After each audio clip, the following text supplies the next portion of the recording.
Hi, everyone. I'm Jeff Llewellyn with Rockwood Wealth Management. Thank you for joining me today. I know government benefits can feel overwhelming, and my goal in this video is to make SSI, which stands for Supplemental Security Income, as simple, clear, and as approachable as possible. If your child is approaching adulthood, or if you support an adult with a disability who may rely on benefits, you're in the right place. In just a few short minutes, we are going to address some of the biggest issues and questions that I hear every day about navigating SSI. You don't have to navigate this alone. So let's start with the basics. What is SSI? SSI is a needs-based monthly benefit that helps people with disabilities pay for essential living expenses, things like food, housing, and basic daily needs. And even though the monthly dollar amount is modest, SSI is incredibly important because qualifying usually opens the door to Medicaid, which in some ways, for many families, Medicaid becomes the anchor, providing healthcare, therapies, long-term supports, and community services that can last a lifetime and frankly make all the difference in the world for your loved one.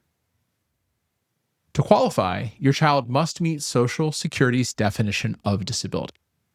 They must have less than $2,000 in their own name, presuming they are single, and they must have very limited income. And here's one of the most important planning points. At age 18, Social Security stops counting your household resources and income and looks only at the applicant's resources and income. This means that many young adults who weren't eligible before become eligible as soon as they turn 18. Now that they're eligible, let's talk about how to apply. Because once you know the steps, the process becomes much less intimidating. Step 1. Go to ssa.gov and start the online disability benefits application. Now make sure you're paying attention here because this is also the same way you can apply for SSDI, which is a slightly different benefit. This application does not approve anything on the spot, but rather it creates your case and gets you into the system. Step 2. Social Security will reach out to schedule a phone or in-person interview. This is where they will want to review income, resources, and documentation related to the disability status of your loved one. Step 3, gather your documentation. Because when the time comes, you're going to need medical records, IEPs, psychological evaluations, medication lists, daily living needs, and any documentation related to assets or earned or even unearned income. Don't worry though, if your child works, just bring pay stubs or employer information to that next step. When you get to your scheduled time, attend the interview.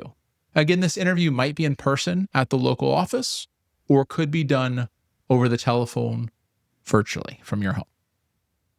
The interviewer will ask you all kinds of questions. They'll ask about the disability, living arrangements, supports needed, and how your child manages daily tasks. In step 5, wait for the decision. Most families hear back within a few weeks, but sometimes it takes a couple of months. If approved, benefits can begin the month after the application date, which is why applying promptly matters a great deal. Let's talk briefly about working while on SSI, because this is an area where families get nervous. Your child can work and keep SSI.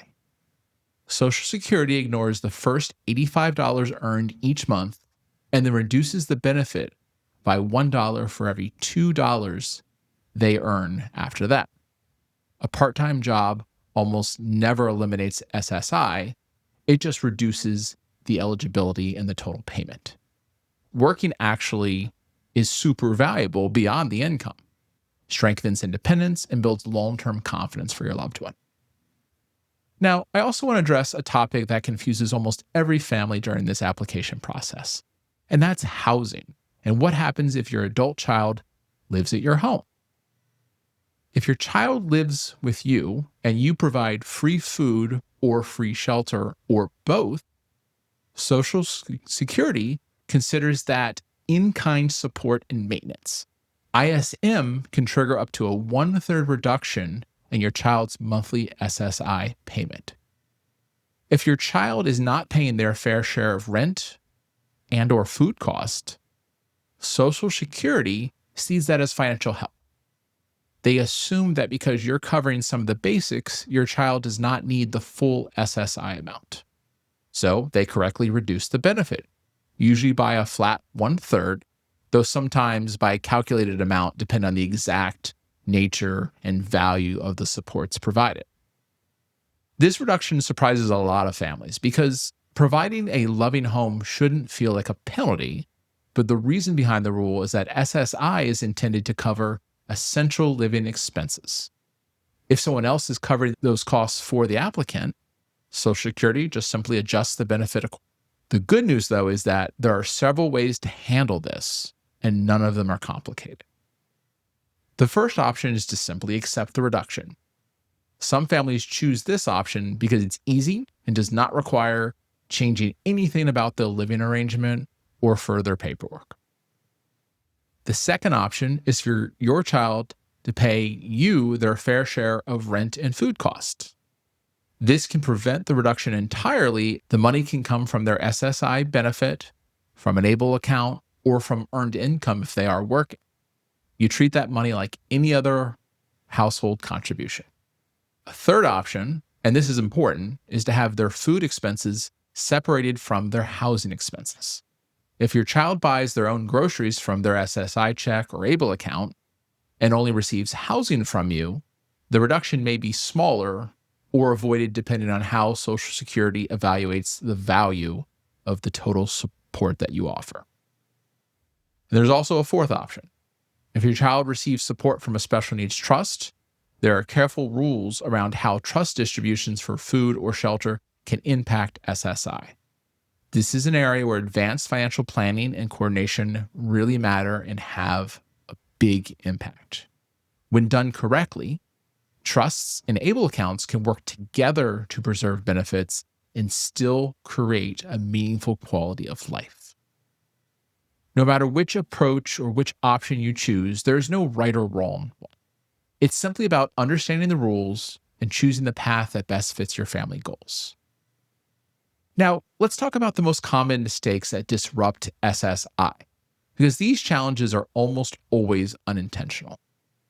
The big ones: having more than $2,000 in your child's name, receiving money directly instead of through an ABLE account, being listed as a beneficiary on a life insurance or retirement account, and having old custodial accounts that still count against your child's assets. Any of these issues can temporarily or permanently affect eligibility. So yes, if your child has a savings bond that was bought 15 years ago and sitting in a bank safe somewhere, Social Security will know about that because they receive reports from the Treasury Department. So you want to be thorough in finding all assets tied to your loved one's Social Security number. But the solutions are straightforward to all of these problems.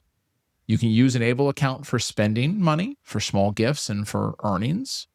You can use a special needs trust for larger assets or inheritances. So what you can do is point every beneficiary designation to the trust so that it never directly goes to your child.